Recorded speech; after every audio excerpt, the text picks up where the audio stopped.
cause and the effect of the Holocaust. On April 20, 1889, Adolf Hitler was born in Austria near the German border.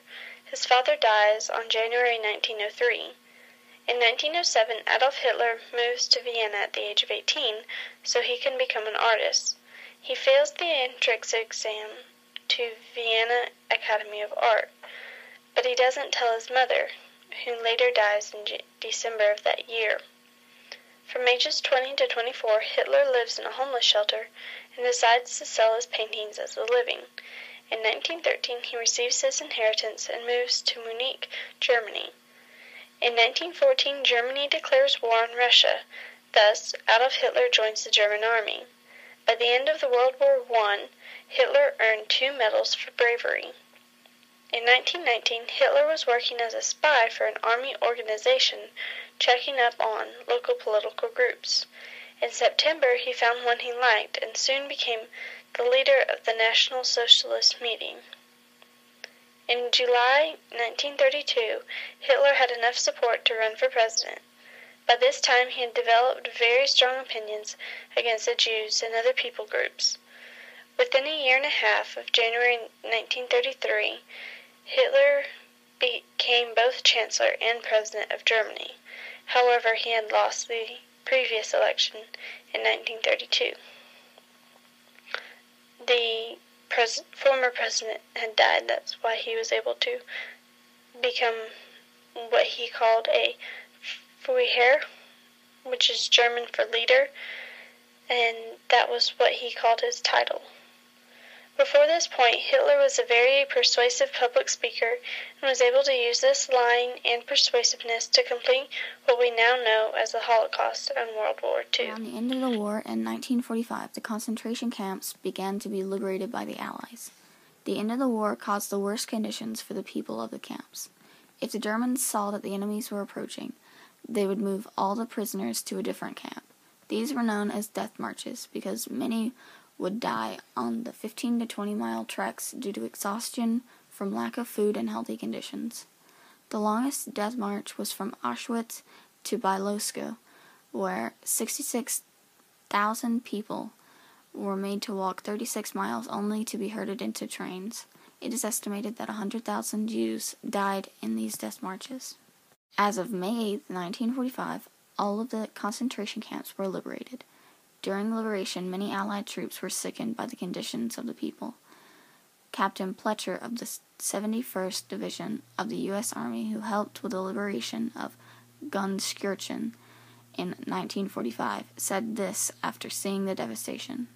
As we entered the camp, the living skeletons, still able to walk, crowded around us, and though we wanted to drive farther into the place, the milling, pressing crowd would not let us. It was not an exaggeration to say that almost every inmate was insane with hunger. Soldiers unknowingly led to the deaths of some prisoners by giving them too much food and inadvertently shocking their malnourished systems. There was still a long journey ahead for the people because most were not only malnourished but had diseases. In turn, the Allies created displaced persons camps for everyone who had suffered.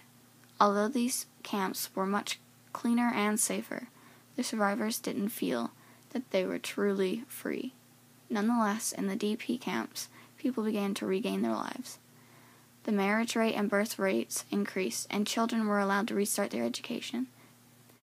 The Jewish people were again able to celebrate holidays and pray together. A few lucky families separated by the Holocaust were reunited. Over half of the Jewish survivors had relocated to Israel in 1950, and others spread around the world.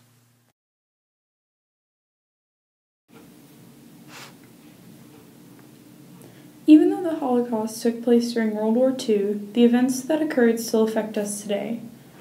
The Holocaust had both positive and negative effects, most negative effects being immediately after, and most positive effects being long-term. Some of the negative changes, like a failing economy, shrinking middle class, and a high decline of educated scientists, authors, doctors, and etc., was to be expected after such a heavy population loss throughout Europe. After the terrible outcome of Hitler's so-called political reform, there have been very little attempts at trying to reform the government since then. A bittersweet effect that was both good and bad was the lack of protection offered to the Jewish people.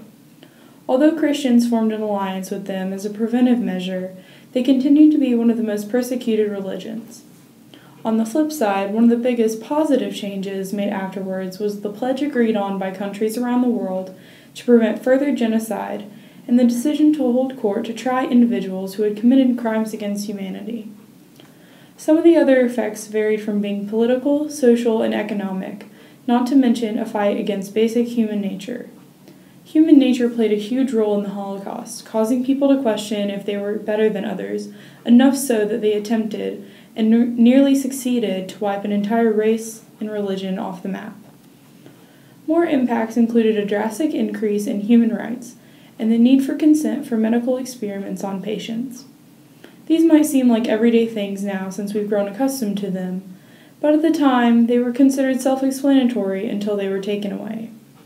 The chain of events set in motion by the Holocaust is too numerous to name, and there's no doubt the Holocaust was a horrific event in our world's history, but thankfully some good has come out of it in our ability to learn.